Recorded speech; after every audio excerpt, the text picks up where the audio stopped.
Happy Sunday, ladies and gents. It's a special night tonight. J Mac, why is it a special night tonight? It's a special night tonight because we have one of the... I mean, how do we describe this in the pantheon of guests that we've had in relation to what they've done?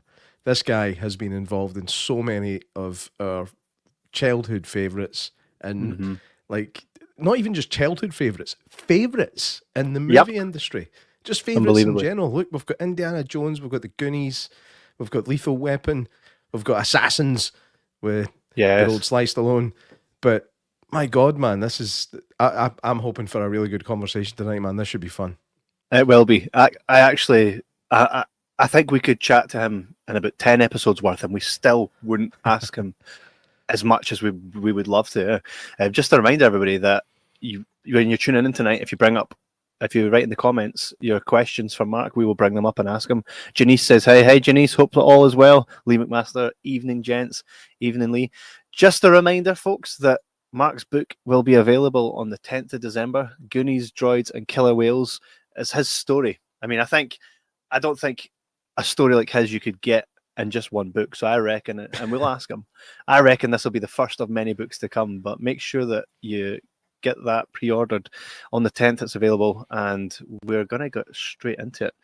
Ladies and gentlemen, the absolute master of our childhood, Mark Marshall. Welcome to the show, Mark. How you doing, my friend?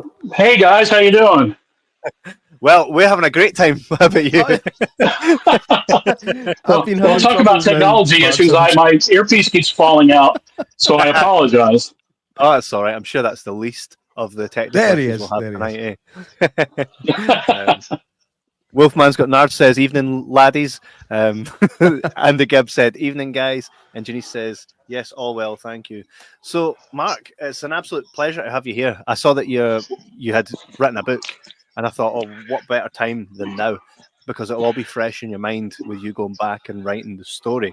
But, I mean, to give everybody at home an idea of what you've done in your career is pick your top 10 movies of your childhood, and Mark has been involved in at least 5. Would that be fair to say?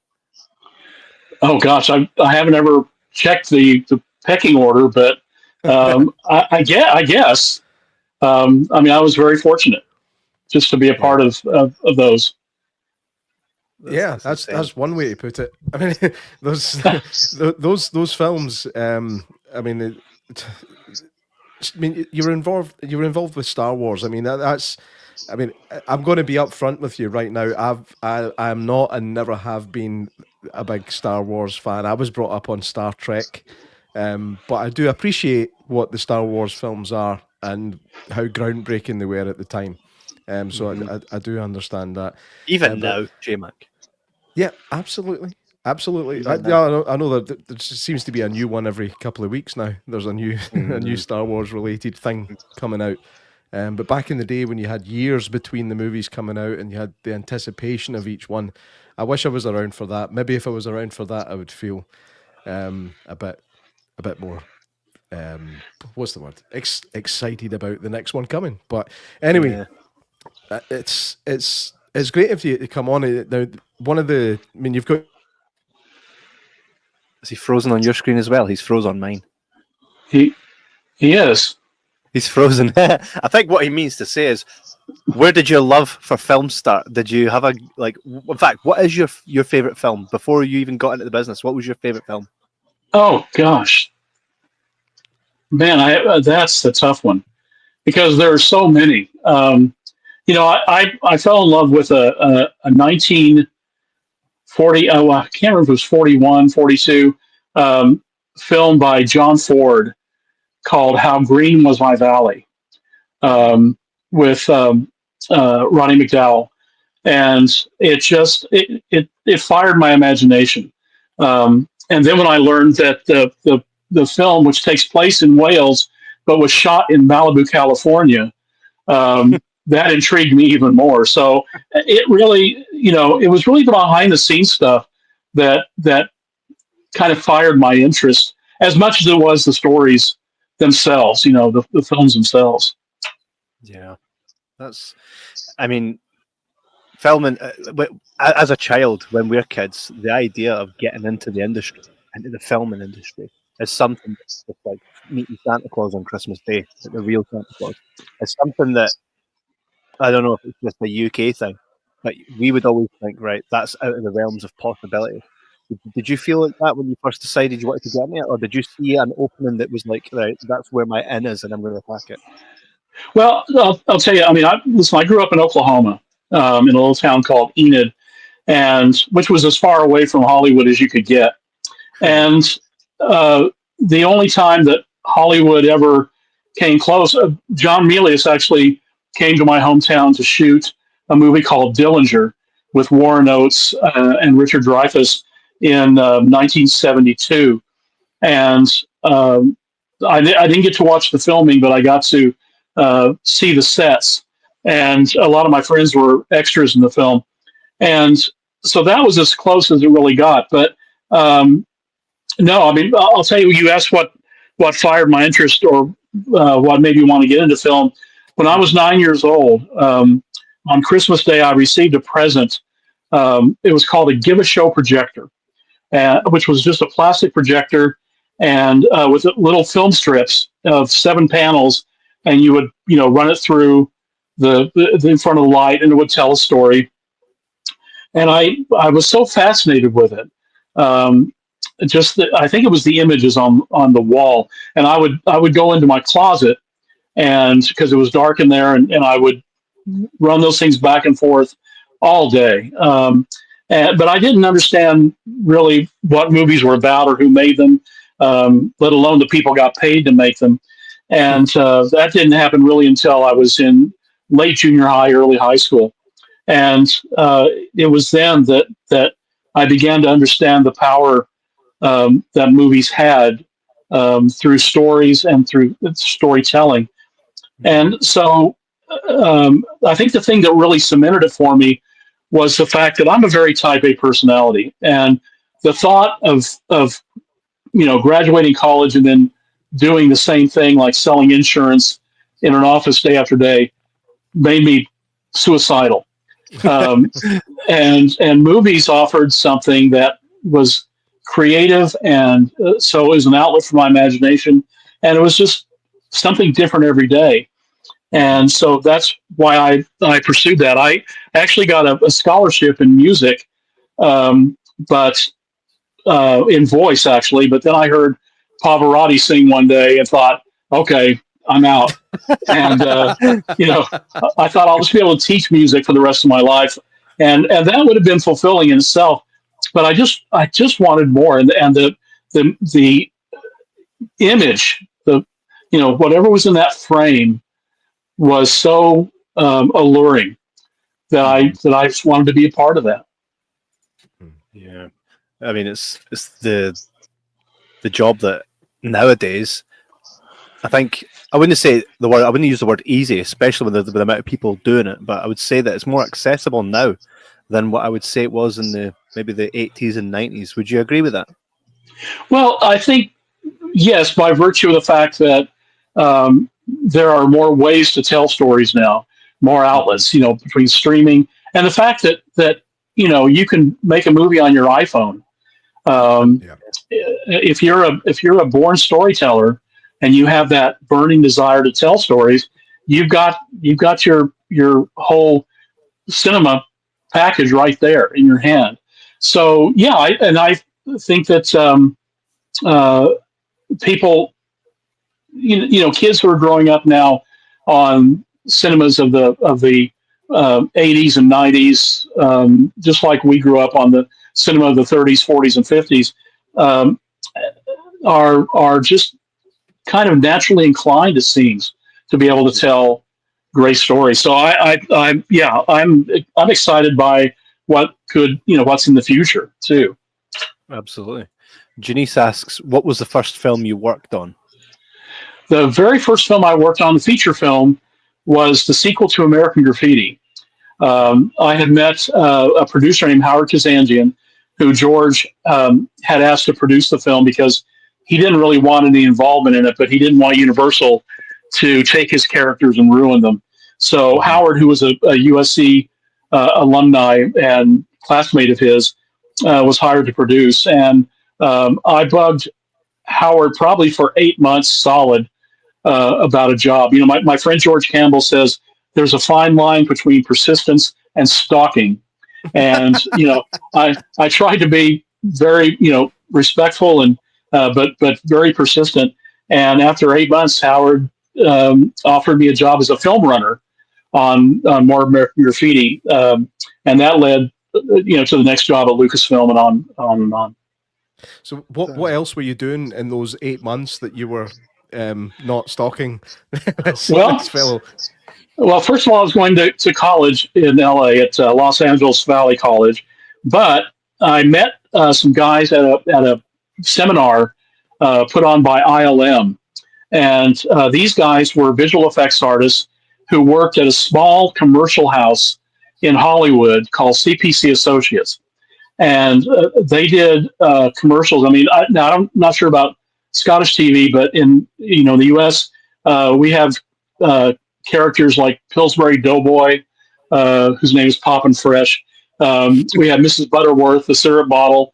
And in those days, they were hard plasticine models with a bunch of arms and leg movements. And they did these stop motion commercials. And I started talking with these guys, and they offered me a day's work. So I went over for one day, and it turned into 2 months until I got the job on graffiti. But the biggest thing for me during that time was working with a legendary animator named Tex Avery, who created Bugs Bunny and Daffy Duck and Porky Pig and Chilly Willy, and worked on the Tom and Jerry cartoons. And he was one of my earliest heroes, and I got to actually work with Tex. Yeah. Oh, God. That's amazing.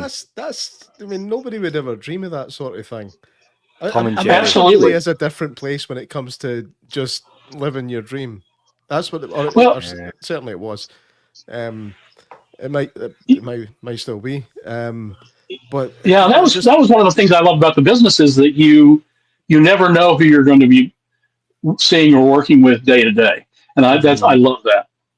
Yeah, Tom and Jerry, man. I always thought that Tom got such a rough deal. He was always antagonized by Jerry, and then he would just try and even the score. But he was always painted as the villain, but really he wasn't. He just wanted left alone. Eh? That's how I feel doing this podcast with you. That's funny. Yeah, he was doing what cats do, But Tex was such a he had a kind of a gruff exterior, but he had such a heart of gold and such a talented man. The old cartoons of the wolf with the eyes bugging out and the tongue rolling out on the floor, that was Tex. He created those. So wow. He shaped a lot of my childhood memories of in the cartoon world. That's phenomenal. Wolfman's Got Nards says, do you have a favorite Tales from the Crypt episode you worked on? Yeah, I would probably Dig That Cat, He's Real Gone, the one that Dick Donner directed. I was most involved in that one, but just story wise and the way that Dick shot it, and the fun that we had, that hands down, that's my favorite episode. I mean, that's one of those shows. They revived that recently, didn't they? Tales from the Crypt. Am I thinking the same thing? They did revive that recently. I'm not sure. I actually haven't seen any new episodes. I mean, but my involvement ended in 1991, 1992, over 30 years ago. I think maybe Kevin was born. 1991. Yeah. 91, that's right. Scary, yeah. Scary. Thanks, rub it in. The cool thing is, with me being born in the 90s, everything from the 80s was essentially what I was raised on, and then I got everything from the 90s, which, of course, Goonies was one of the earliest memories. Between that and Never Ending Story, Lost Boys, which is funny because the Lost Boys is essentially Goonies, but with vampires, right? Yeah, they're exactly. And some of the same people, too, so... Exactly. Yeah. But it's amazing that what Never Ending Story is to you, Wizard of Oz was to me. Wow. Yeah. Right. Just that classic thing that is your go-to film. Did you like Wicked? Did you go to see Wicked? No, not yet. I believe it or not, we don't have a theater in my hometown. Oh, that sucks. Yeah, I know. Tell me about it. So I'll wait till pay-per-view. Fair play. It's a shame that there's no more. I mean, unless it's a big conglomerate cinema chain, the independent cinema, the independent theaters are just dwindling out. Kevin could tell you more about that than anybody else. We worked in that industry for a good number of years, and it's a shame. Yeah, it's a real shame because I think that there's so many experiences that have to be had in a cinema to appreciate so many movies that you need to see in cinema to appreciate how good they actually are. Streaming has its place, but I think that the big screen is still, I mean, to the point where I've created my own kind of big screen experience in my room, in my little man cave here, to try and bring back what I can't find in cinema as easily. Or do you know, this is something I want to ask you actually. Do you still go when you get the opportunity to go to the theater, the cinema? Do you still go, or have you just stopped doing it, or are you still going? Oh no! It's still my first place to go. I mean, it's. I'll tell you, there's nothing like sitting in a room with 300 strangers and having a common experience. And you'll never get that at home. Where you got the phone ringing. Or you're putting on pause so you can go to the bathroom, things like that. I saw Jaws when it first came out in '75. I was 18 years of age, and I will never forget. In fact, I can close my eyes and we'll see it. The people reacting as one, when the shark pops up at Roy Scheider, and the communal screams, and then the applause at the end, and you don't forget things like that. When The Empire Strikes Back came out, I was in the theater for the first showing, and half the movie was drowned out by applause and cheers, and then the cheers at the end. And the Lucasfilm employees who were with me, we were in tears because it's such an overwhelming emotional experience to have that, have people react like that, and to be able to give them, had a part in giving them a thrill is indescribable, really. Yeah, that's incredible. So I was just going to ask about the change in the way people behave in theaters now.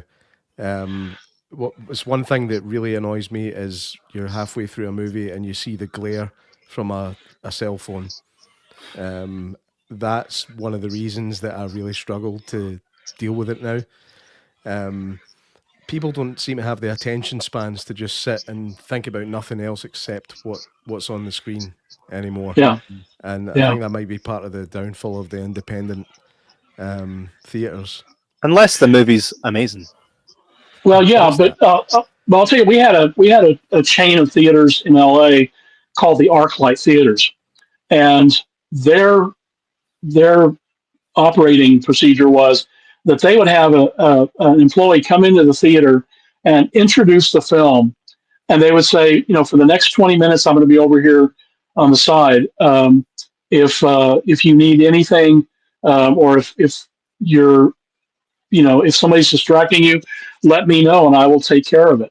The Alamo Drafthouse Theaters took it a step further, and if they saw somebody's cell phone come out, they kicked them out of the theater.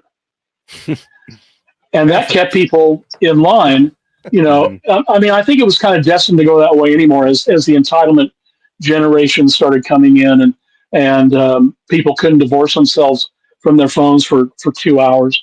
It's disrespectful and it's sad, but I think it was just going to get worse, and COVID kind of put an end to it, and is slowly reshaping how we go to the movies, and I don't know, it's not having been for a little while. I don't know if people are more respectful now. Do you find that, or is it just a business as usual? You know, when J Mac and I first started doing this podcast, the idea was always that we would use the podcast to do other creative things with film. And one of the things we really did was we contacted the local theatre that was independently run. And the idea was that we would partner with them and we would bring our audience to their establishment if we got to pick the film. First film we ever put on was Never Ending Story, which felt amazing for us because it was the first time seeing it in cinema. And then the second to follow up was Goonies. And there is nothing better than sitting to a packed, which is funny because when I then got into the industry, right, Avatar 2 was coming out in December. And I said to my boss at the time, I says, I'm going to bring back Home Alone, right? I says, because I think it will really do well this year. And he's like, why would you do that? He says, it's an old film. It's a film that anybody can watch at home, right? I says, you don't get it. And I says, this is why you hired me. I says, so you got to let me do this, right? And if I fall on the sword, then let me, right? I'll own it. And it's funny because Home Alone outsold Avatar 2 in that cinema. Like that's amazing. Back in the 80s when I got out to LA in early 78, but during that time there were revival theaters and they showed nothing but old movies. 35 millimeter prints. And those places were packed out because people were rediscovering movies that they had seen on television, like Casablanca, or War of the Worlds, the 53 version. And when you see a movie, like when I saw Wizard of Oz on the big screen, it was like seeing it for the first time. 100%. And, I'm kind of the mind that I think what they should do is just stop film production for a while and start building up scripts and money and just show old films for a while. Yeah. And let people discover, cinema, pure cinema the way it used to be. I think it would be tremendous. But, I know kids today who won't even watch a black and white movie.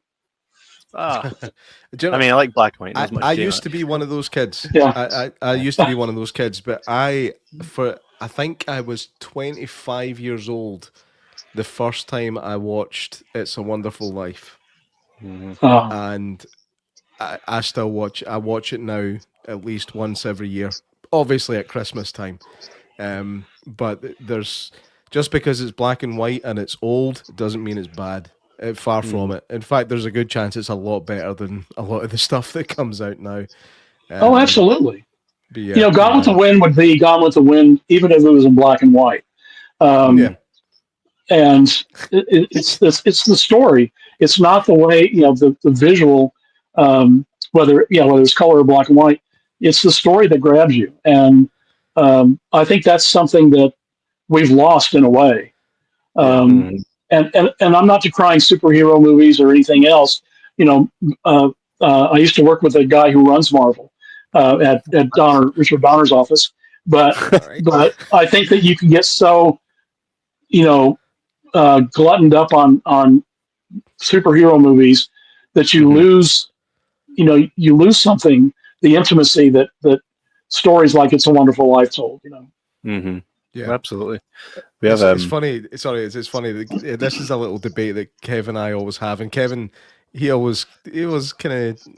I mean, the expression we use over here is he takes the piss out of me for my love of black and white, like especially what would you call it? Contemporary movies that are filmed in black and white. I love it, and I think one of the things I love about black and white is it shows you things in a way that you will never see them.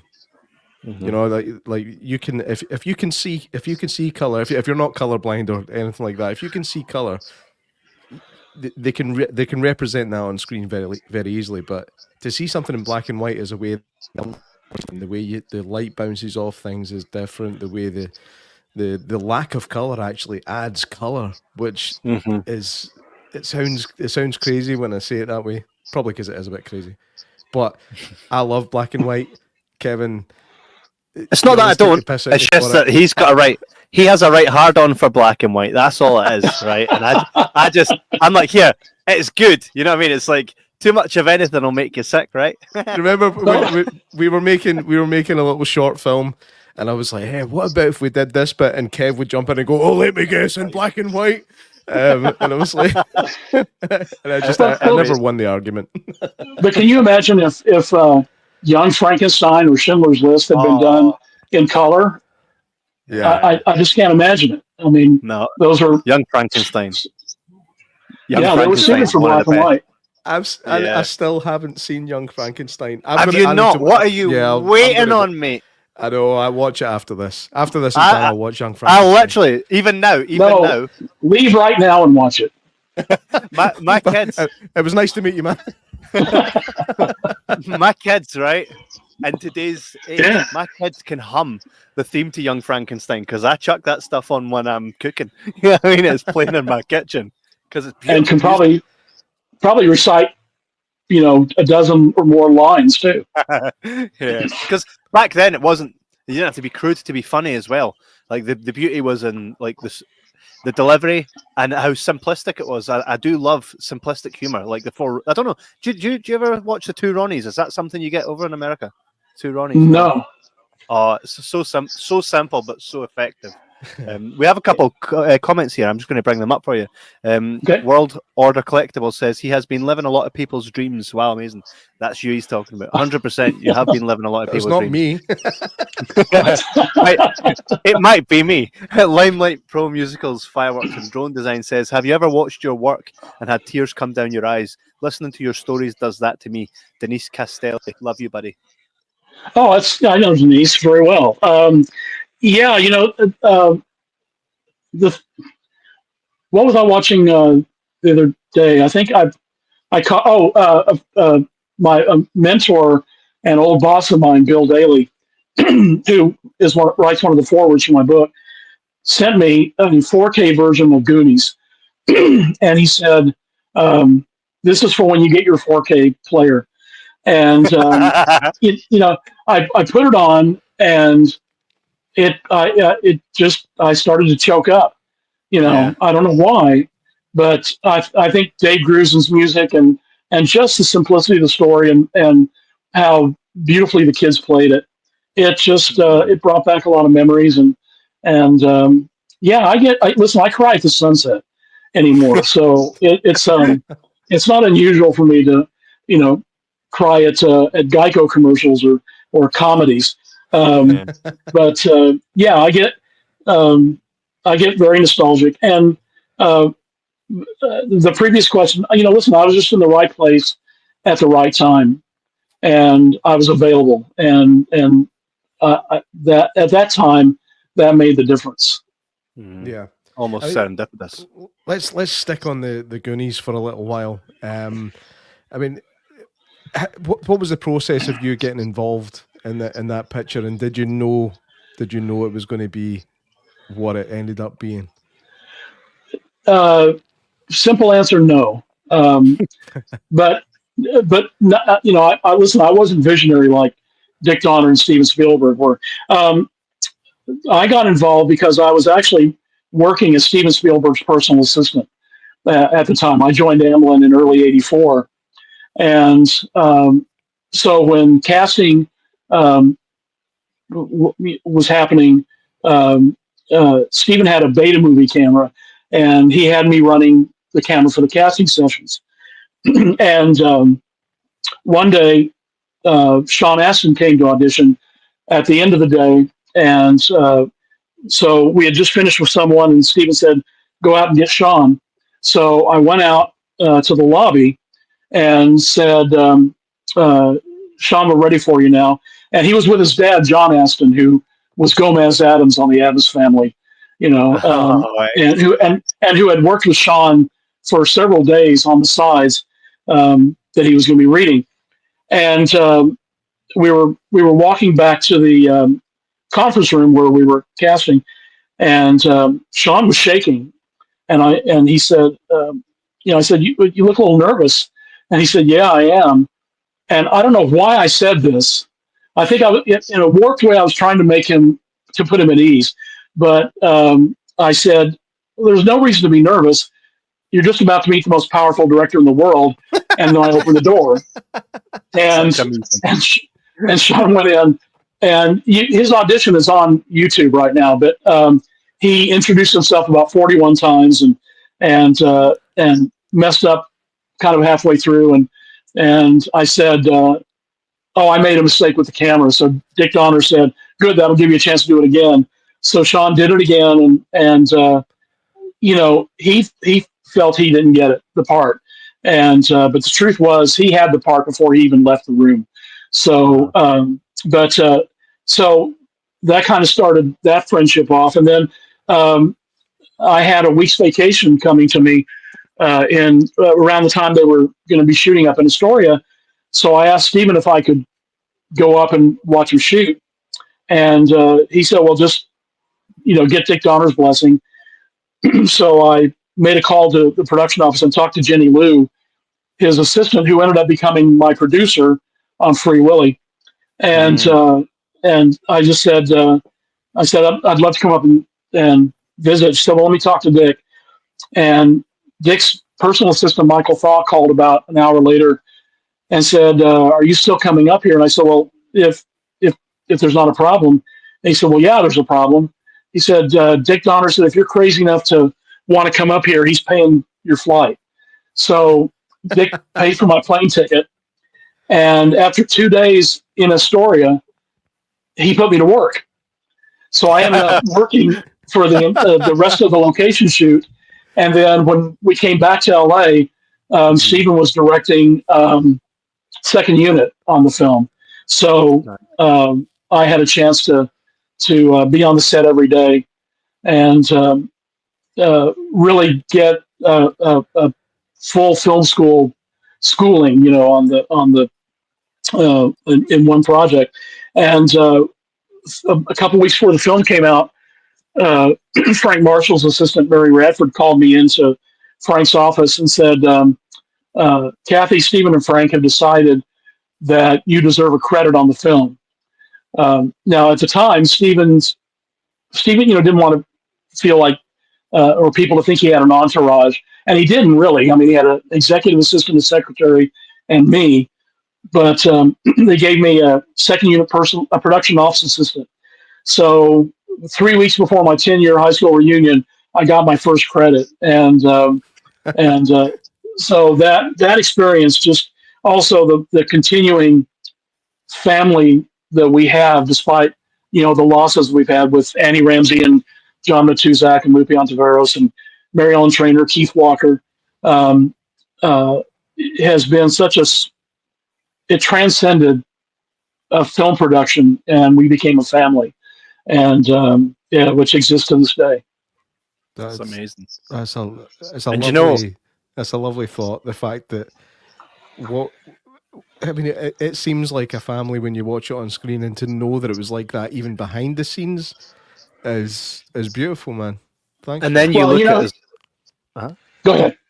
No, I was just going to say, and then when you think about that as well, when you guys finished Goonies and put it out there, we all became a family, because now something that you love and is close to your heart is also the same for J Mac and I, even though it's so in a different way, right? But it totally is. We would defend the Goonies and love the Goonies in our way, and you do in your way, and yet it connects us all. Do you know, I think that's amazing that exists all over the world.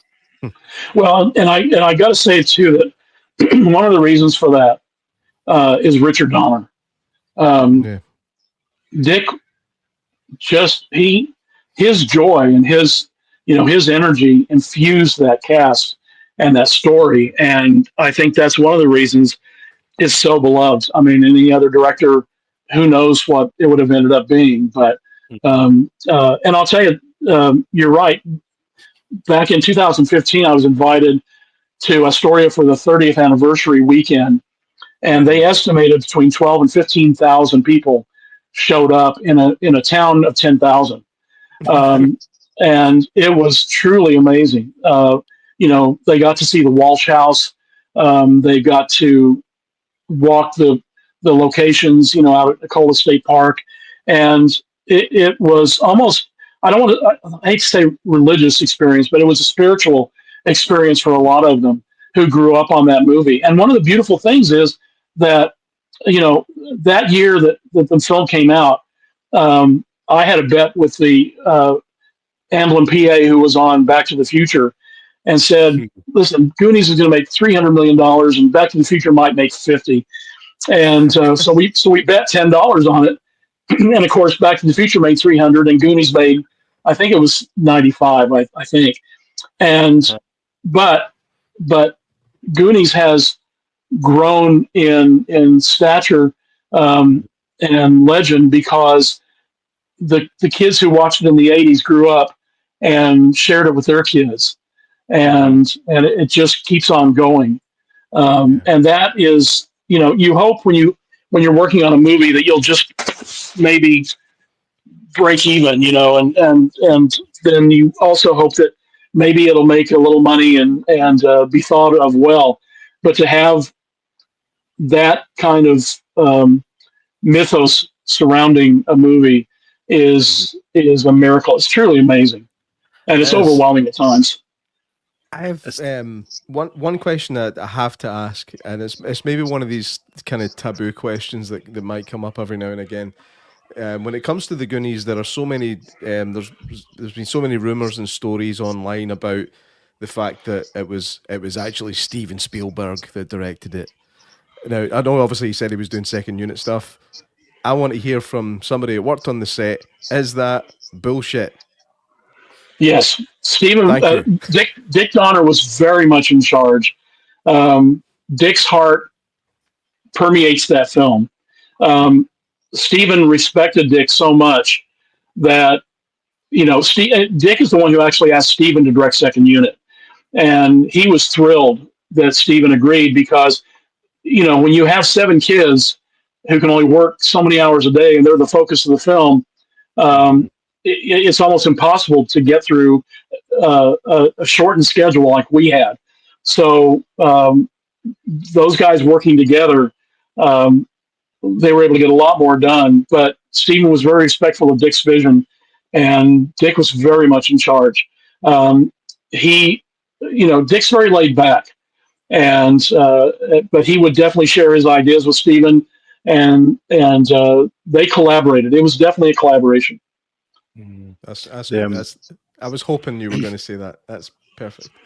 Oh, absolutely. When I put Goonies on in the cinema, I was able to share the experience of giving my kids the opportunity to see it for the first time ever in the cinema, which for me was a big deal. So I totally get the fact that when I say to my kids, "Oh, you need to watch this," I loved it growing up. The first thing they think is, "Oh, it's old. I'm not going to like it," right? Because that's naturally what your child would think, right? But I'm like, no, we're going down to the cinema. You're watching it, right? And after it, what I love is I turn to them while I know there's certain scenes coming up, and they're getting all excited and they're living the film with me, and I think that for me, so Goonies not only for me shaped a lot of what I liked as a child, but it also allowed me to share something with my kids, and I think movies that have staying ability, where it continuously will live on forever. I mean, I think those are the type of films that we really need to be making sure that they don't essentially die out, bypassing them on to the next generation. And I think one way that that's been done is when you get flattery, which is see, when Stranger Things first came out, people said it's like Goonies but made now, right? And that just saying that to someone makes them go, I need to go and check this out then. And there was an element of Goonies and Stranger Things, and what it was is the bond between the kids, right? Yeah. It's totally the bond between the kids, and the fact that you feel like if you were to go to Hawkins, that you could walk up to someone's house, and there's that sense of community. And then I think, I don't know if it was deliberate, but Sean Astin then it ends up as Bob in Stranger Things, and I think that was. I think that was their way of going, we hear you, and here's the Goonie, Absolutely. One of Dick's gifts to the movie was that he wanted real kids. He presented real kids who talked over each other, who swore a little bit, who reacted naturally. They weren't, none of those kids were Hollywood kids, I mean, Key and Corey were the two with the most experience, and Key had only done one other film. Corey was the most experienced, but he had a naturalness too. So it wasn't a bunch of Hollywood child actors playing, the Goonies kids. They were real kids. And Dick's watchword on any film that he did, Superman, Lethal Weapon, whatever, was verisimilitude, truth. He wanted those kids. Those kids were actually going on an adventure to find pirate treasure. Superman believed he could fly, and was the embodiment of truth, justice, and the American way. And only by them believing it would the audience believe it. And it was true. And it helped as well to know that each of the children in the Goonies represented someone we all knew. There was always someone that talked shit. Yeah, just like the time Michael Jackson came to use your bathroom. Everybody knew someone like each of the Goonies, right? I had a guy like that. I won't tell you his name, but he had all this cool stuff, but it was all at his grandmother's house, and nobody was allowed to visit his grandmother's house. He had a motorbike, and he had the new PlayStation that hadn't even come out yet. He had one at his grandmother's house, and that was Mouth, and Chunk actually. Matthewman has a good question here. I'll get to Matthewman's other question in a minute about props. But Matthewman says, I remember as a kid. Oh, by the way, Matthewman gifted me this, which is a beautiful never-ending story coaster. That's fantastic! Isn't that amazing, right? It's made to good beautiful. Quality as well. It is absolutely. That's one of my many never-ending story memorabilia. But he goes on to say, I remember as a kid getting the Goonies sticker book, and there was a picture of a big octopus. Only recently, through the power of YouTube, did I see the actual thing. Whoever decided to cut that bit deserves a raise.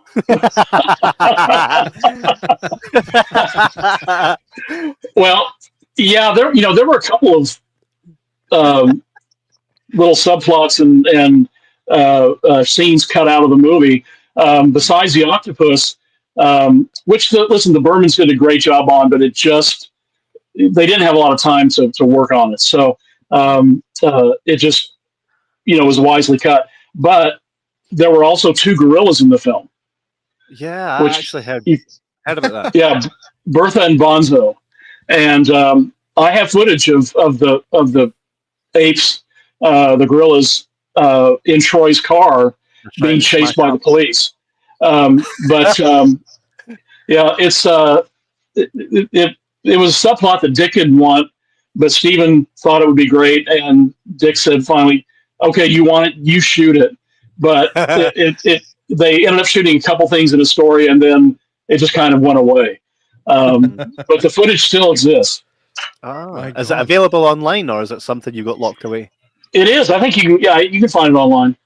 Excellent. There was also Can I just ask one thing about the octopus thing?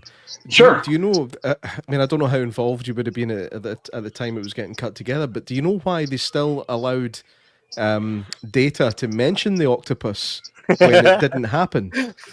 There was no way to cut around it, really. And I think Dick wanted people to be able to say, "Huh."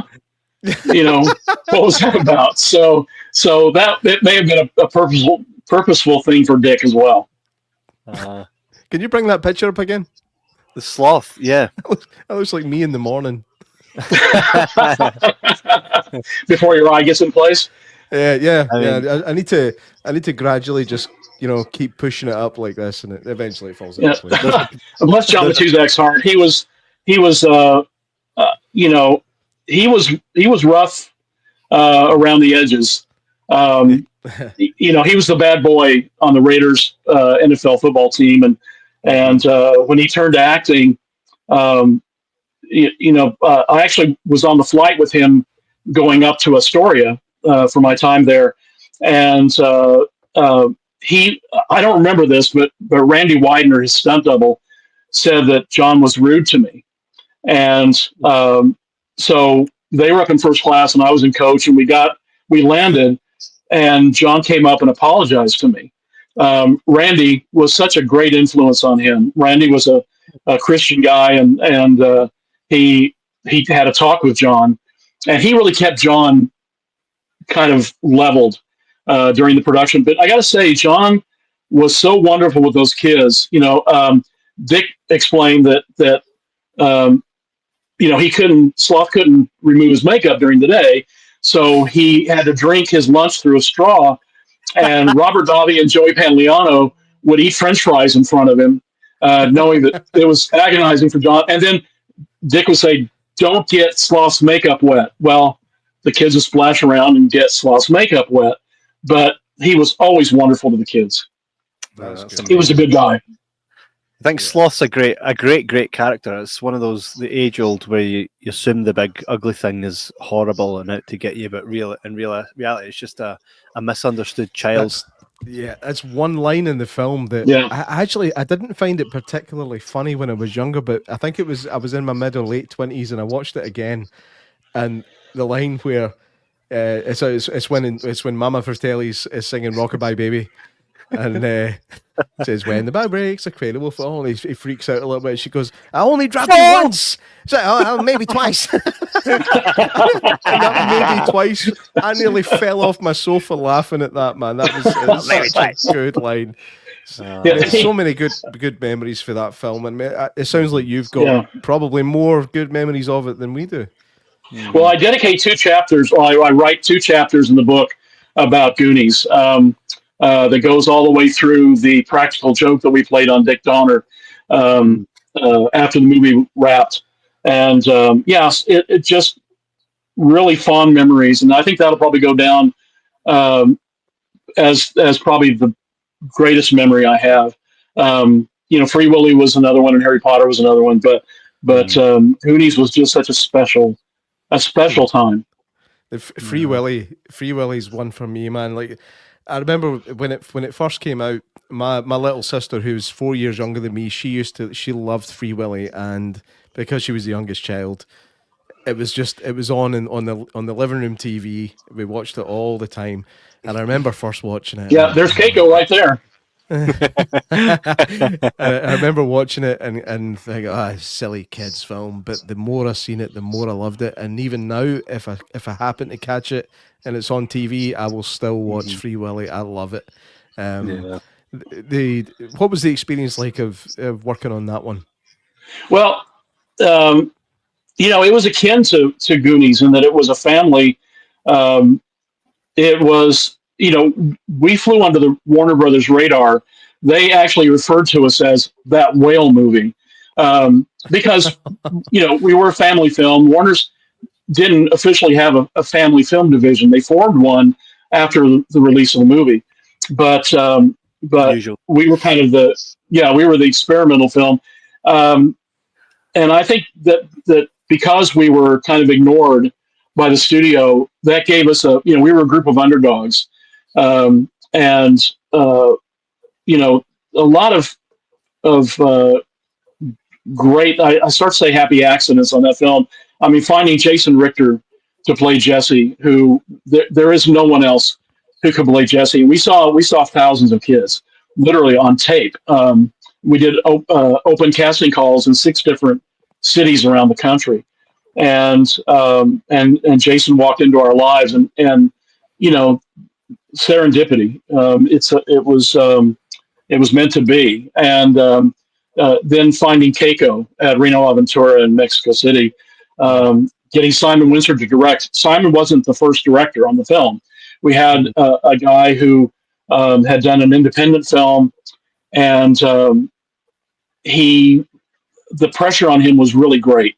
It's enough for a seasoned director, but for a kind of a first-time studio director, it can be overwhelming. And as Simon says, we used to call him Seymour, this director, because he wanted to see more, actors, wanted to see more storyboards, and so he was kind of let go, and Simon came on at the 11th hour, and that was serendipity, because Simon did such a beautiful job. He found the heart of the story. We had a great cast, and it wasn't until we did a test screening on a Saturday morning with the Warner brass there, and and Dick and Lauren Schuler Donner, the producers, and Jenny Lou Tubin, the producer. And we got the highest test scores in Warner history. Wow. We got a 96 from children, a 93 from parents, and a 90 from teenagers, which is amazing. And sitting, looking down on that audience and seeing 3-year-olds who would be up and running around the theater, glued to their seats. We knew he had something special. And at the end of the screening, and when the Warner executives saw the test scores, they said, "How much do you need to finish the movie?" And they wrote us a nice check, and we cashed it and finished the movie. But it's just one of those movies that, and the thing is too, that movie could have existed just as a movie, but it actually became the impetus that actually ended up freeing a captive orca and returning him to the wild, which had never ever been done before. And it's been chronicled in a lot of media, but and unfortunately Keiko passed away in 2003. But he was returned to the wild, and he did live free. So he was the living embodiment of the movie. That's fantastic. I mean, the Free Willy, like I don't know if you've seen my face go all white a second ago, but I was flicking over to IMDb. Free Willy has a really harsh IMDb score of 6. Now, I think really, 6 out of 10 for Free Willy, I think, is an absolute disgrace. I definitely put it at 7.3, 7.5 out of 10 movie. Did it perform well when it came out? I mean, I know you had the good test scores. Did it perform very well at the time? On a $20 million budget, roughly, maybe a little bit more, the movie made $156 million worldwide. That's pretty good. Yeah, I'd say that's a success by any measure. And the audience that we intended the movie for embraced it, and actually it was the children around the world that raised the money, grassroots organizations that ended up freeing Keiko. So it did its job, and it entertained and it entertained the ones that counted. So I'm happy about that. And we got letters from people saying, I went into marine biology because of Free Willy, and the movie changed the course of their lives. So you can't ask for more than that. Yeah, no, I mean, I put the character of Jesse, obviously played by James Richter. He is up there for me with David from the Flight of the Navigator and John Connor from Terminator 2 as one of the best young characters.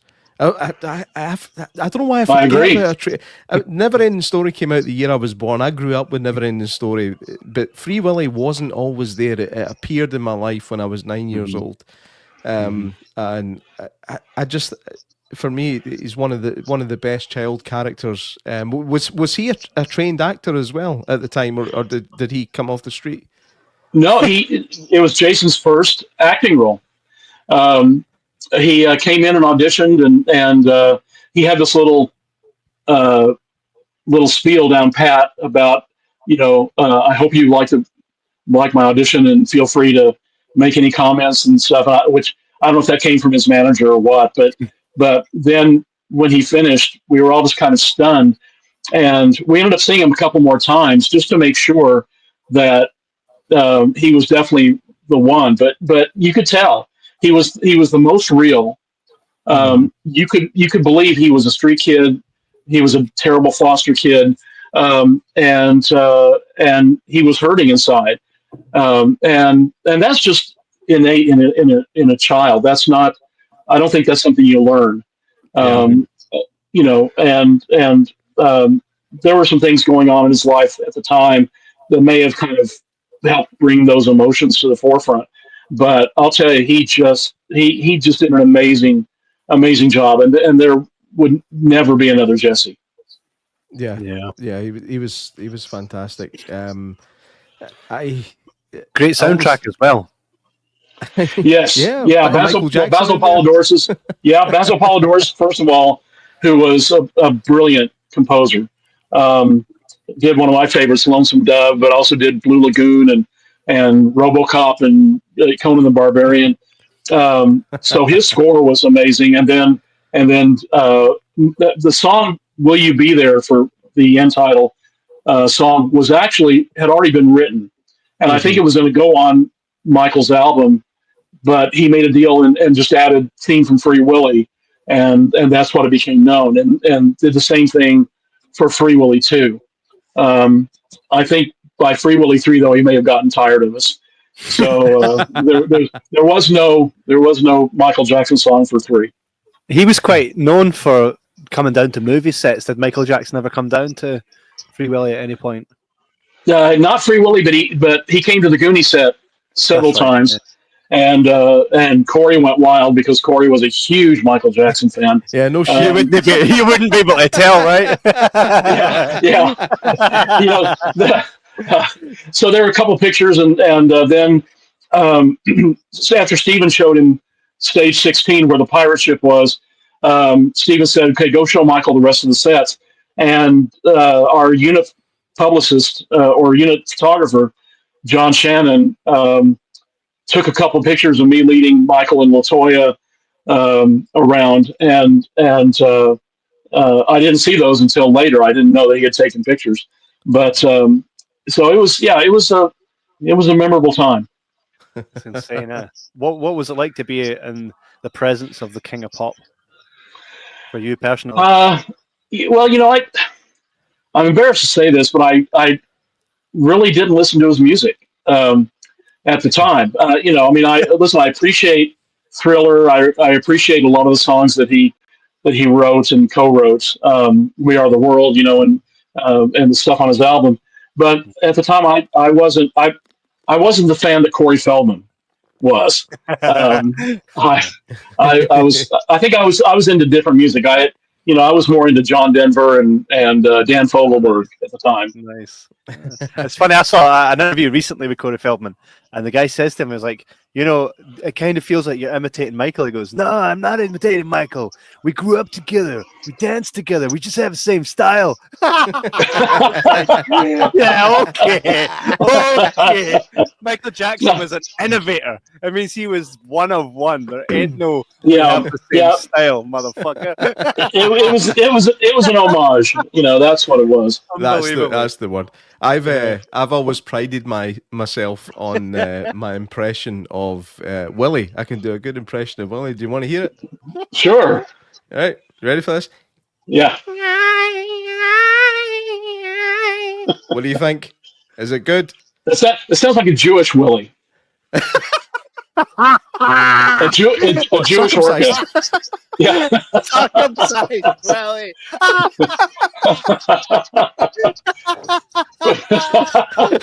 Yeah, I know what it means over there. I do. That's some good stuff. That's some good stuff. Oh, that's a clip. That's a clip. Just don't leave the part in of me saying that what I said was a clip, right? Just do that. By the way, someone that you worked with or will have worked with at the time was in one of my favorite whale movies called Orca. Did you see Orca? I did. Are you talking about Richard Harris? 100%. 100%. Yeah, it was. Those movies back in the 70s had a roughness about them that really, and Orca is one of those. It's not a polished movie, but Richard Harris did a great job in it. 100%. Yeah. And I think the whale. He was the perfect A-head. Yeah. Perfect. I never even thought of that comparison to Captain Ahab. I never even put that together when it was, because we watched it for the first time recently. We were sent Orca to review for the podcast by the distributors for the. Is it a 4K version that came out, Kevin? Yeah, it's Studio Canal had released a nice Studio Canal. A nice 4K. Was that 70s? Was it a 70s movie? Yes. Yeah. Okay. It was just after Jaws for some reason. Mm-hmm. Oh wow. Well, great was film. Piranha. Yeah, that was well, James Cameron went on to do the second one of that, actually. Yeah, Joe Dante did the first. Yeah, Richard Harris goes on to become the first Dumbledore in both Philosopher's Stone What and a Chamber of segue! Secrets, What a right? segue! Well done. It was all in there. And you worked on Harry Potter, the first installment of what would become one of the greatest. I mean, think about this, right? When someone says, "Oh, there's another Goonies film coming out," and people go, "Oh, right. Oh, there's a new Beetlejuice coming out." Oh, no one ever said that to. There's another Harry Potter film coming out. No one ever went, "Oh, right." The thought of I think it's one of like Star Wars. It's one of those franchises where you're like, you can't look at it as there was only one movie. You can't look at it as, I like the first one, but the rest was shit. Harry Potter keeps like every single one is excellent, and you have to really enjoy all of them to really truly enjoy Harry Potter.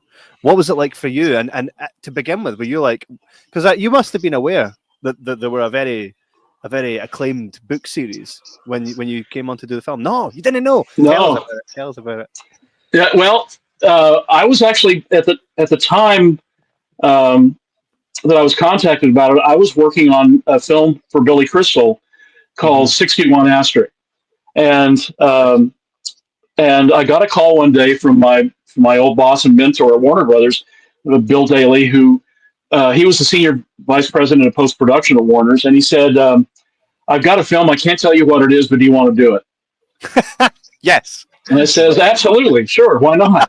And so he said, and then he called back about a week later and said, "Okay, I can't tell you what the project is, but I can't let you read the script, but go get the book at Barnes and Noble." And he gave me the name, which I was not familiar at all. And so I went down, found the book, and over here, of course, it was Sorcerer's Stone. There it's Philosopher's Stone.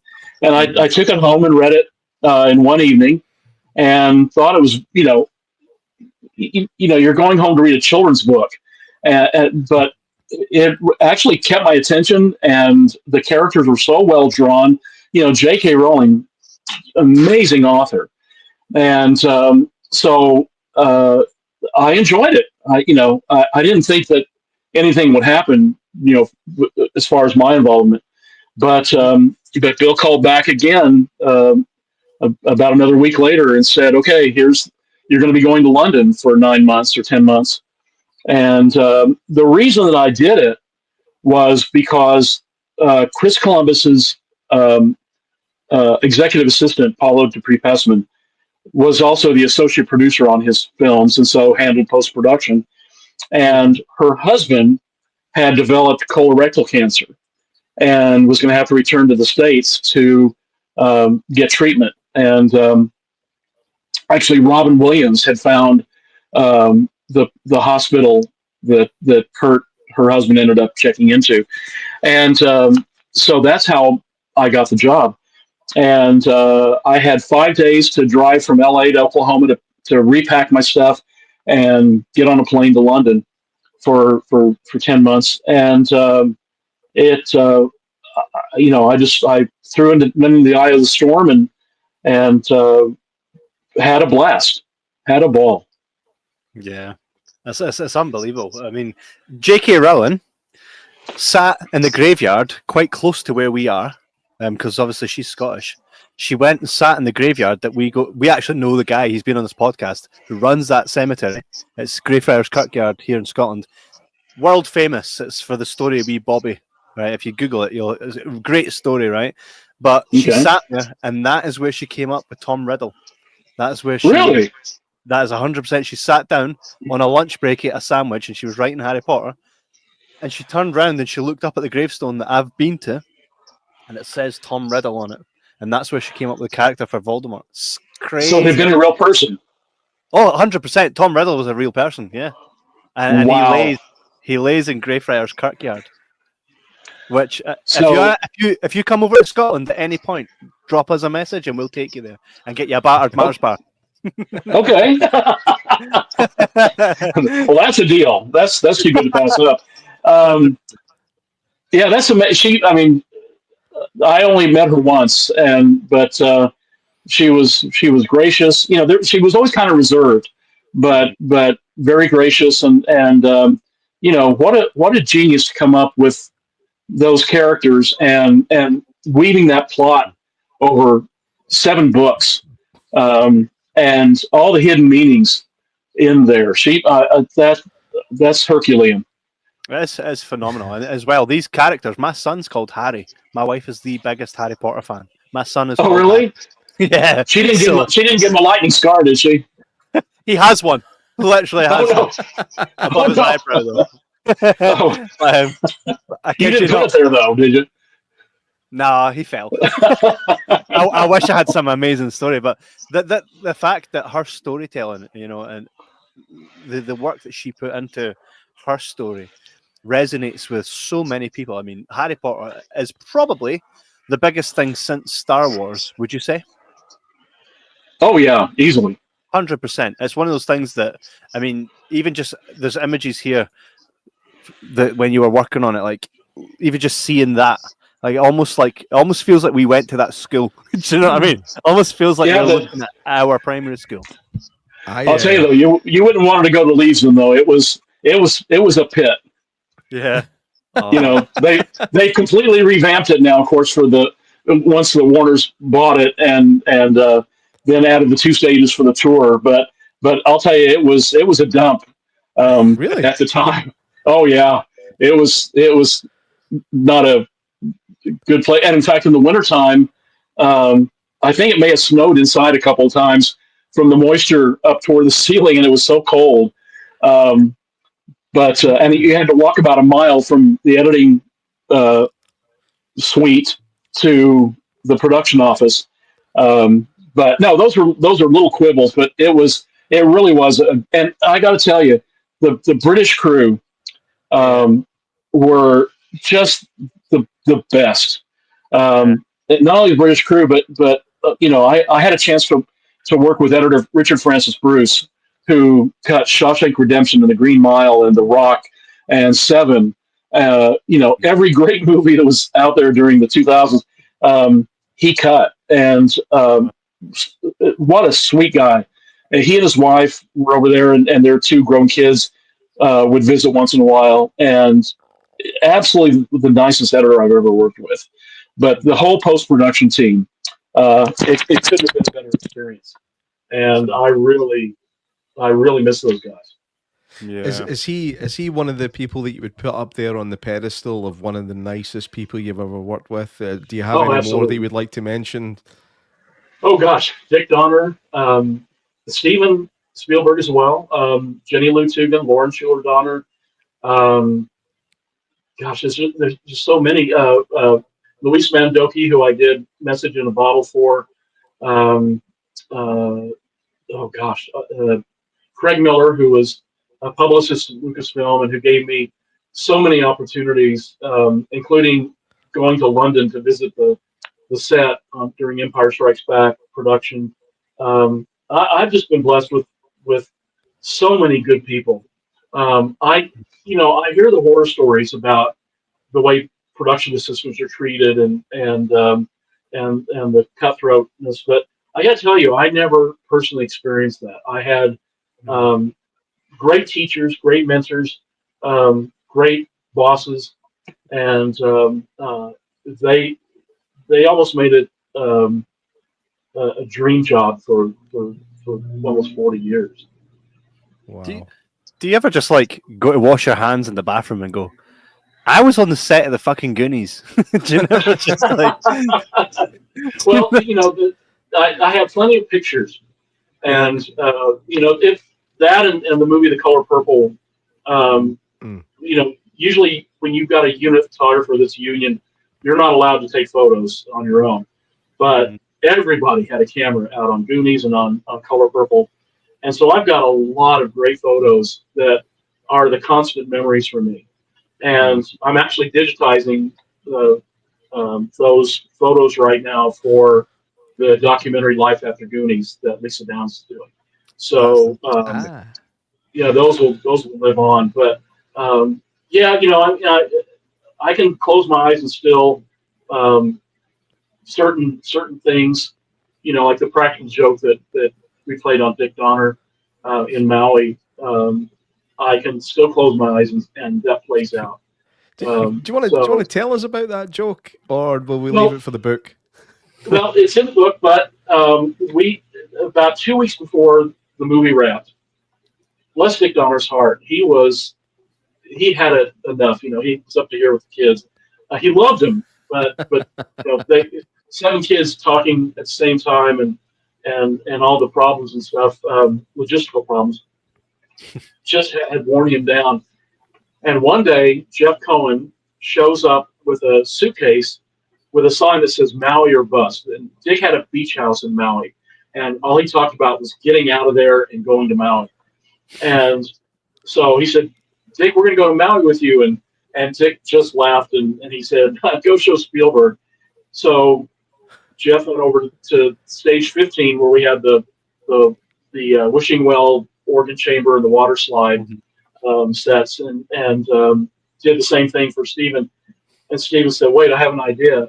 So he called me over and said, I want you to arrange for all the kids, their parent or guardian, the adult actors, and the Fratellis, and the 2 teachers to fly to Maui. We'll get Dick out of the house, and you'll move in, and and I want you to, and we'll tape it. And I said, well, who's going to oversee this? And he said, okay, you go. And so we did. We finished first unit. Dick was out of there like a shot and resting in his hammock in Maui before we even started shooting, the next day, second unit. We had a couple more days on that, and then we wrapped and flew over to Maui. Dick's housekeeper got him out of the house for a couple hours.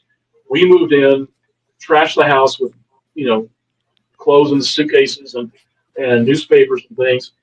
And Dick came around the back corner of the house and saw Josh and Martha sitting on one of the tables outside. And they went, oh, hi, Dick. And then you heard Jeff inside yell, Dick, I'm watching this effing movie. And Dick went into shock. He kept saying, oh, my God, over and over again. And finally had to sit down. The kids came swarming around him. They were kissing him. They were hugging him. And Dick was just, he couldn't have been more surprised. What was the line in Christmas Vacation if someone had sewn his head to the carpet? Then the Fratellis came up from the beach in the last scene from the movie where they were falling all over each other and, wrestling, and Dick's knees went out from under him, and he just fell to the grass laughing. And I've got it all on tape, and some of it's actually on YouTube. You can find it. But it was truly amazing. And when it was all over and Dick regained his senses, he told me to call Stephen and tell him they were bringing Donner home on an air ambulance. So Dick loved it. The thing is, Stephen's stipulation was that if the kids leaked it at all to Dick, then the trip was canceled. And so the kids, not wanting to spill the beans, avoided Dick for 2 weeks, except for, direction on the set. And Dick was hurt. He thought, that maybe he didn't know the kids as well as he thought he did. And so he was so relieved, to find out why. But it actually went down in as an infamous thing. And was mentioned in the Hollywood trade papers and everything. And it was a great memory for Dick for many, many years. That's phenomenal. That's awesome, man. That's the difference between kids back then and kids now. Like you say, don't spill the beans. If my kid was on that set, the first thing he would do was run up, straight up to Dick Donner and say, "We are coming to Maui." You don't know how hard it was for those kids not to say anything.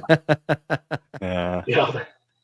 My son's actually a huge Sean Astin fan, and he asked me to ask you, what's Sean Astin like in real life? He's a big Lord of the Rings fan. He loves him in Stranger Things. Is Sean Astin as nice in real life as what we see? Well, let me just put it this way. Sean is Mikey Walsh.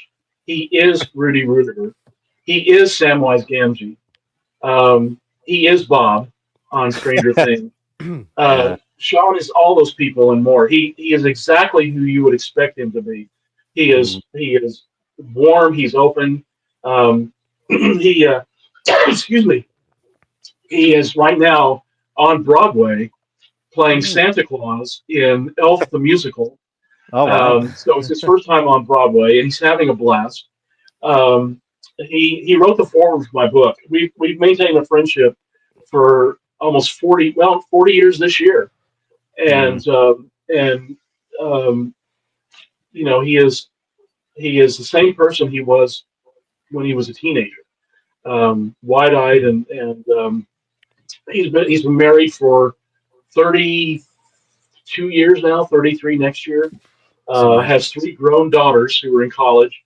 One's out of college now, who are just like him. He is really a rare person that Sean isn't hiding behind a character. He is those characters. That's amazing. One of my favorite films that he was in. I think over in America, you guys call it Encino Man. Here we call it California Man with Brendan Fraser. Yeah, and the key was in too. That's right. Love it. That's one of the films for me. And everybody, when they mention Sean Astin, go straight to Goonies. They go straight to Lord of the Rings. But California Man, I've got another one. A good one. I've got another one I want to throw into the mix, and it's a film called Toy Soldiers. Yeah. Which was actually brilliant. I remember watching it when I was far too young to see it, and it terrified me. It was when I saw Will Wheaton get blown away, like properly, like this 16-year-old kid just get shot to shit. I was like, what am I watching, and why?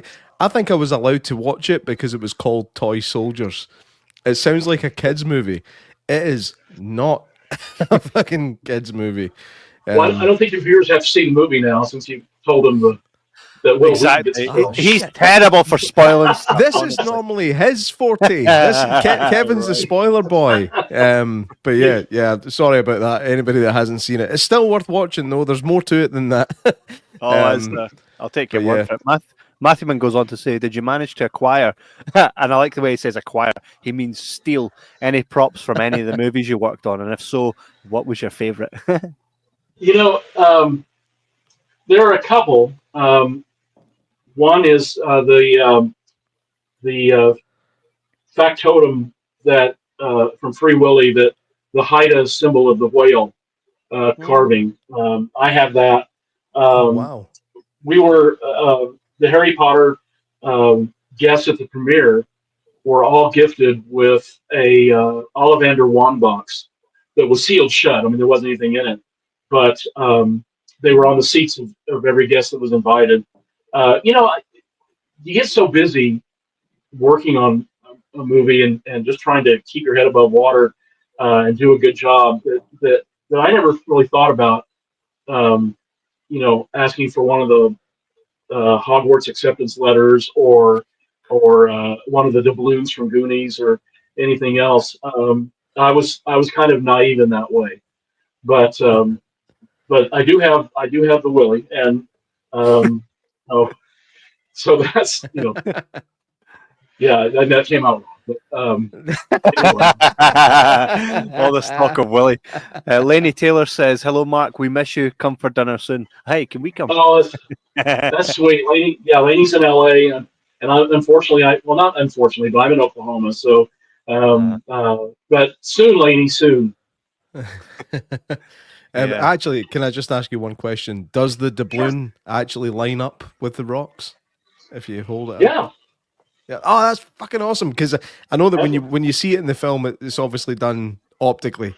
Like there's no, but I always wondered if it actually did line up like that. That's awesome. And even more, I think that the fan culture has been such that there have been maps and the skeleton keys that have been molded and recreated, and they'll look exactly like the ones in the movie. And I know people have done the balloons that line up. So it's and you could probably buy one. Okay, then I'll just go do that. I'll do that just after I watch. What did I say I was going to watch? Young Frankenstein. I'll order myself a doubloon while I watch Young Frankenstein. I'm right in saying the Goonies, the place that they shot the the hangings, well, the pretend hang scene where Fratelli escapes from. That's now like a gift shop, isn't it? Where you can buy Goonies memorabilia. It's actually the Oregon Film Museum. Right. And yeah, they do. I think they do have a gift shop, and so do several other stores in the Astoria, in the town of Astoria. But they're actually working on building a brand new Oregon Film Museum. Because they've had so many films that have been shot in the area. I mean, Stand By Me down in Brownsville, and The Ring and Short Circuit and Short Circuit. You can actually stay at the house. It's a bed and breakfast. And the new owner of the pardon? Sorry, was Kindergarten Cop filmed in Astoria, or did they just pretend? Right, okay, no, it was. That's cool. Right. In fact, that's where they asked people to park at that school if you're going to go visit the Goonies house, which is open. And a guy named Damon Zakari and his family bought the house from another Goonies fan who owned it for many years, Sandy Preston, and he's trying to return it to the exact replica of the Walsh house, including the Rube Goldberg device out front. So, but yeah, those sites you can visit anytime. It must be incredible. Do you ever visit anywhere that you once filmed? Do you ever go back and just kind of soak it all in? I haven't, because to me it's kind it's empty, and there was such intense action at those locations and so much involvement that when I go visit, or if I go visit, it's just empty. I mean, it's hollow for me. But next year I'm going to Astoria for the 40th reunion, and so I'll be going to the Walsh House for the first time in 40 years. Wow. So, looking forward to that. I'll say. Matthewman says, still blows my mind to think that One-Eyed Willie's ship was a real full-size set. Did you get on board it? Oh, absolutely. Absolutely. Mike Riva, who was our production designer, insisted that the ship had to be real. And, this was in the days before, CGI and everything. So today, of course, you'd only build a section of the ship and digitally fill it out. But Mike took Dick's watchword, verisimilitude, and applied it to the sets. And, it immeasurably added to the feeling, when the kids were acting on that pirate ship. It had an effect on everybody who acted on it or even worked on it. And it was heartbreaking, because at the end, Warner Brothers offered it to several amusement parks free of charge. And they even offered to disassemble it and reassemble it. And nobody was interested. And so they scrapped it. Ridiculous. Ridiculous. Yeah, I think that would not happen now. That would not happen. If they were offering to do it all free of charge, there's no way that a theme park would say no to that. Fuck, I would have that in my backyard.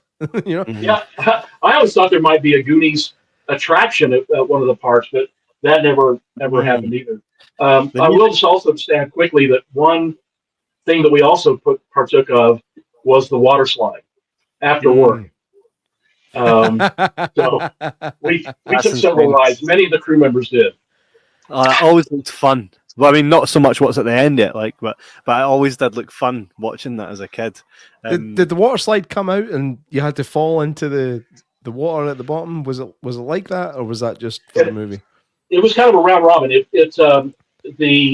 There was the wishing well, then the log over the waterfall that went up to the organ chamber, that then went to the water slide, and the water slide emptied down into the wishing well. Oh, Jesus. So it was kind magic of movies, man. Yeah, Les Disney version of It's a Small World. It is incredible. I think as well, something that the Goonies is, you could put the score on for the Goonies, and each track that comes on, you can already see the image of what's happening on screen when you're listening to it. I think there's such an enchantment about the way the score was put together that hasn't been replicated in the same way as it was in the Goonies. You understand what I'm saying? I think there's absolutely. The Kelly chase is so iconic It's used in so many things. And the sweetness of Mikey's theme, Dave Grusin is an amazing composer. I love his scores. I remember thinking when I was growing up, I thought that the theme tune for the Goonies, I thought that was just a classical piece of music that they used for the film. I didn't realize it was written for the film until way later on. And it's so iconic, man. Every time it comes on, it just puts a smile on my face. You hear it in other movie trailers. Certainly from back at that time, they used it in different trailers, and it appears all over the place. And every time I hear it, I'm like, haha, Goonies. Love it. Yeah, even the thing with Data's little piece, when he's getting pulled into the trash can, or the printing press starts going, Yeah. And Cyndi Lauper as well. Like, Goonies Are Good Enough. That's a phenomenal track. Even like when you think of Cyndi Lauper, like for me, like that's one of those songs right up there. The fact that anytime you turn that on, straight away I can see Josh Brolin on a wee girl's bike. You know what I mean? Well, and it certainly overshadowed the other songs on the album. Who's ever heard of those songs? I mean. Funny, the Eight Arms to Hold You, I can't remember who it was sung by, was for the octopus scene, and it's, I don't know. But yeah, thank goodness that the Goonies Are Good Enough survived. And it is a true part of the identity. That and the taglines, of course, you got Ma Fratelli, it's wet, ain't it? I remember looking at that piss water and going, what? Steph, I mean, it's so full. Like, if you look at every scene, everything's almost iconic. If I say certain words, you're going to see picture like $50 bill, right? You're just going to absolutely see everything. I think the beauty of those type of films are lost today. Unfortunately, we don't have movies now that will last, that will be passed on to the next generation, and it's a shame. But I think what has to happen is it does have to come back around again. Like you says, if they stopped production for a bit and just really focused, what will happen is someone will come out with something that will, and then everybody will down the guns and completely follow that trend, and we will be the winners because we'll get those type of films back again. It's either that or we're all just lost in nostalgia, because when I put the Goonies on, it's like just taking a syringe of nostalgia and going instant happiness, But aren't you glad we have those? 100,000,000%. I'm glad that I grew up in the time that I did, because not only that, I can relate to the Goonies. The Goonies didn't have Facebook and Twitter, right? So I can relate to that exact time, which is crazy when you think about it. Everybody here on this episode tonight, right? We are the generation that will know what it was like to grow up without the internet and with the internet. We are the only time in history where those meet. So it's quite a special time, and I think for that we will always try to take what was and pass it on to what is now, and it's a different time. But I'm so thankful that I got to grow up watching stuff like Goonies, and you could only get it on VHS, and we only owned a certain amount of VHS, and we would go to the video store and we would pick a film based on the artwork that was on the cover, and we would rent the Goonies and then go home and then come back and rent it again just to keep it. Those are the days that I'm glad that I experienced. And I have to say to you, Mark, thank you for being a part of that. Thank you for being a part of so many of the reasons I inject that nostalgia into my veins, because without guys like yourself, we just wouldn't have that. Well, I'm glad to be your pusher. Your drug dealer. No, listen, I like I said, I was blessed to be a part of all that. It's one of the reasons I wrote the book is that I wanted to share that, what an amazing time that was, when anything was possible in the film business. And we've lost that to a certain extent. I hope we get it back. I hope we find a new generation of filmmakers that are so in love with storytelling that they have to tell those stories on film, and not because of a payday or a sequel deal or whatever. And I think that will happen. But you're right; it was an amazing time, and I was as grateful to be a part of it as you were. I mean, and we're a part of it in our own way, in the sense that we absorb this and we essentially shape our personalities based on it. We all once were Luke Skywalker in our lives, and at some point we will be Darth Vader. You know what I mean? For us, it's just, I think music is a universal language, but movies also is something that will bind us all together. If you're in a room with 200 people and one person says, "Hey, this is my favorite film," you make a beeline for that dude and you sit and talk films. That's how J Mac and I are on this podcast. That's what led us to chatting to you tonight. So I think it's beautiful and it's something we'll forever always support. And everybody should support your book when it comes out on the 10th.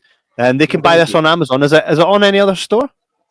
Not at the moment. It's just, it debuts on Amazon UK and Amazon US on Tuesday, and then we'll explore other things. I'm also working on a Kindle ebook, and as well as figuring out the audiobook. Yeah, you should do the audiobook in your voice. Oh, I have a terrible voice. I sound like Mickey Mouse on slower speed. Listen, you said yourself that you were going to get into voice, so this is your chance now to see what that would have been like. Well, maybe when I reach puberty. Well, I feel you on that one. I think we've got another comment here. World Order Collectible says, "Bravo, bravo! We'll buy the book. What time tonight at 12 p.m.?"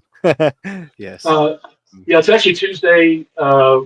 Tuesday at midnight Greenwich Mean Time. So, however that translates across the U.S. and in the U.K. But start looking forward on Tuesday, and thank you. I appreciate it. I hope the stories resonate with you.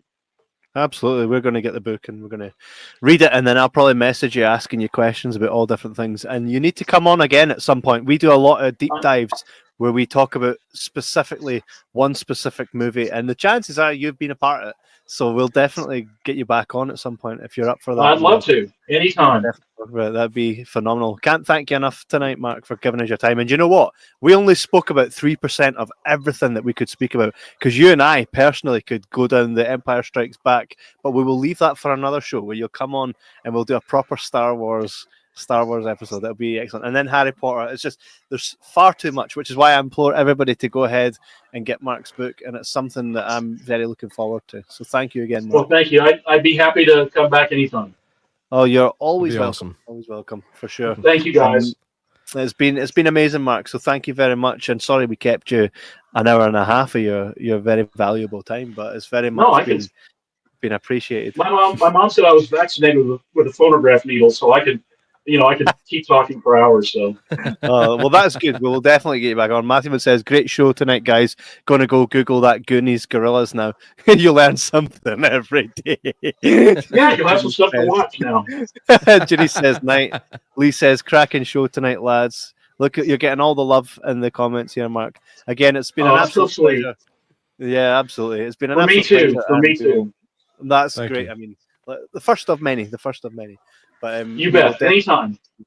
Definitely. We'll definitely catch up soon. And thank you to everybody for tuning in tonight. And we look forward to talking about your book in more detail once we've read it all. Thank you again, everyone. Last comment. Guys. Goodbye, fellas. I'll make a meal for you all. Come to Cali, do the next podcast. Hey, 100%. 100%. And she'll do it too. Lainey will do it. Hey, totally up for that. Thanks again, everybody. And we will see you guys next Sunday at 9 p.m. Thanks again, Mark. Take it easy, guys. Thank you.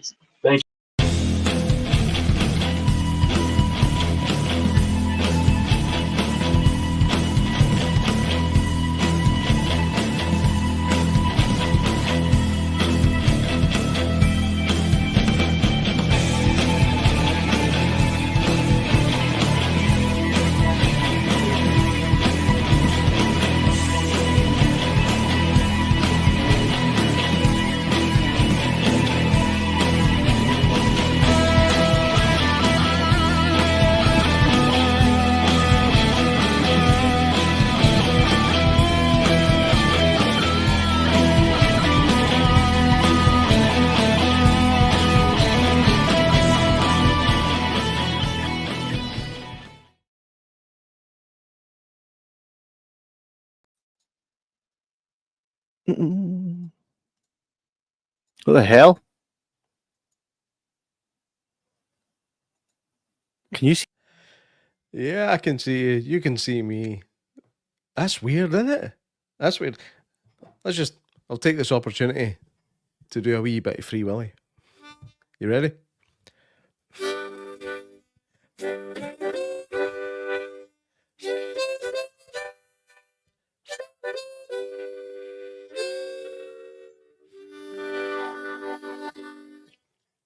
There you go.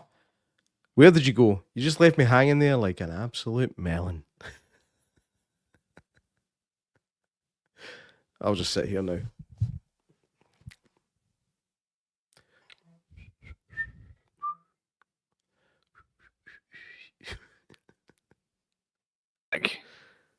J Mac, can you hear me? Yeah, Oh, you can hear me now. I could hear you the whole time, but I was Why the full fuck did screen. you say I went away? No, J Mac, are you even there still? The fuck? I don't know what's happening on this thing. My computer's proper fucking fried. Can you hear me, J Mac? J Mac, can you hear me now? Yes. I can hear you there. Mate, I can't see fucking shit. My PC has fried. I'm getting a new one on the 11th. Way, thank fuck. Thank fuck. I'm getting a beast and banging fucking thing, by the way. So that Right. they made it this pish. They made it this pish. You should have done that on the show. Did you not hear me say that?